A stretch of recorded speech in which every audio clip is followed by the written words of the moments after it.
চাঁদপুরের মেঘনা নদী, এই নদীতেই একসময় বড় বড় ইলিশ পাওয়া যেত, কিন্তু এখন সেই চিত্র বদলেছে। আগের মতো আর বড় ইলিশ মিলছে না, কিন্তু কেন? বড় মাছ কমই পাওয়া যায়, কি লিগা বড় মাছ সব দক্ষিণ অঞ্চলে ধরে ফেলায়। বন ফেলায় আর কারেন্ট জালে এহিয়া দিলে যেমন ওই বড়টা তো ধরে এক দুটো মতো পায়। টনিক জ্বালা একই জাটকা মাছটা পর্যন্ত ধরে নেয়, তার মাছ বড় হইব করতেন।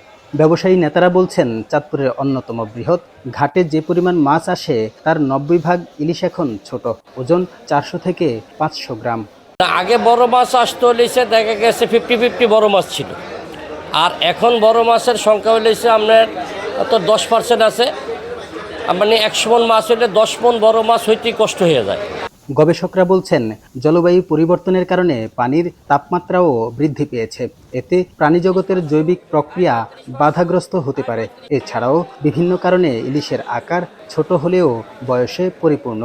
গ্লোবাল ওয়ার্মিংয়ের সাথে কিন্তু ওয়াটার টেম্পারেচার, নদীর ওয়াটার টেম্পারেচারটাও কিন্তু একটু হাই হয়ে যাচ্ছে। আর ওয়াটার টেম্পারেচারটা যখন হাই হয়ে যায়, মাছ সহকারে সকল অর্গানিজমের জন্য কিন্তু ফিজিওলজি কিন্তু ডাবল হয়ে যায়, তাদের ফিজিক্যাল অ্যাক্টিভিটিস কিন্তু এবং তার মেটাবলিজম কিন্তু কী হয়ে যায়, চেঞ্জ আসে।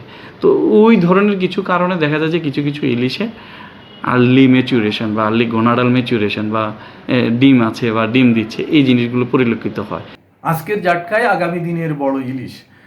ছোট ছোট ইলিশের আধিক্য দেখা দেওয়া, অর্থাৎ আমরা তাদের বড় হওয়ার সুযোগ দিচ্ছি না, যেটাকে গ্রোথ ওভার ফিশিং বলা হয়। এটা যদি হয়ে থাকে তাহলে ইলিশ জনতা মনে হয় যেন সুষম অবস্থা থেকে সরে আসছে, এমন একটা শঙ্কা হতে পারে। তবে এক্ষেত্রে প্রচলিত যে ইলিশ সংরক্ষণ আইন আছে সেটির যথাযথ প্রয়োগ খুব জরুরি। সাধারণত 10 থেকে 25 সেন্টিমিটার লম্বা ইলিশ মাছকে জাটকা বলা হয়। এই জাটকাই বড় হয়ে পূর্ণবয়স্ক ইলিশে পরিণত হয়। কাদের পলাশ, স্টার নিউজ, চাঁদপুর।